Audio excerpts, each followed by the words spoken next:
Michael grew up in a small town in East Tennessee. The town was steeped in conservative and religious social mores.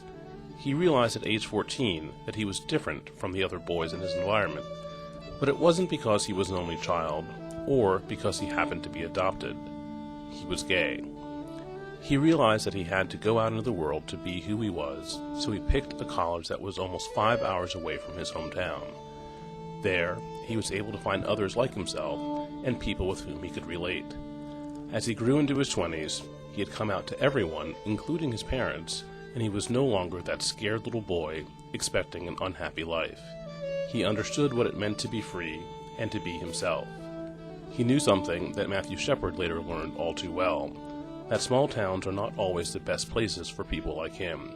So he embarked on making an extended family away from that quiet small town, and unfortunately, away from his family of origin.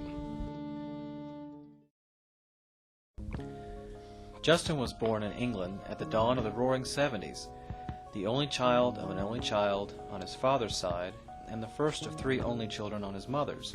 His family was pretty small. He grew up all over New England, where his small family was always supplemented by the closeness of friends who became like family. His parents' friends were more like aunts and uncles, and their kids were an extended family that he cherished. Knowing that he was different, but not being able to express it in that close-knit community was frustrating. He did not feel he could come out to his family, or even many friends, out of fear of being ostracized. Slowly, that fear has faded away, but the journey has not been easy.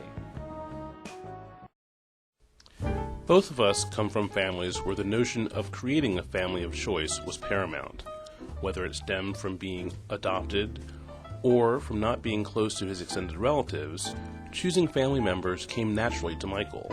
For me, cultivating long-lasting friendships have been the cornerstone of my family of choice. A good example of our family of choice is who sits around our Thanksgiving table.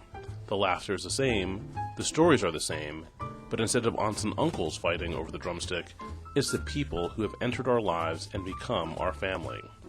Gay families everywhere experience the same phenomenon. We surround ourselves with people who will be loving and supportive in ways that transcend biology.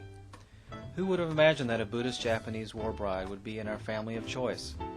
Together with a Puerto Rican lesbian and a Schnauzer-loving Texan and gay programmer from Idaho, our friends represent the family that biology could never create.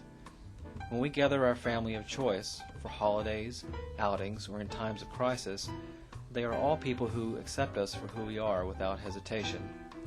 Sometimes the family of choice is a result of estrangement. Families can fracture for many reasons. Sometimes distance encourages us to create a family of choice. Those closest to us might not always be closest to us. More often than not, however, it's just because people who understand us the most aren't always the families into which we were born. Our family of choice grows continuously, with friends of faith, cohorts of conscience, and someday with the pitter-patter of paternity.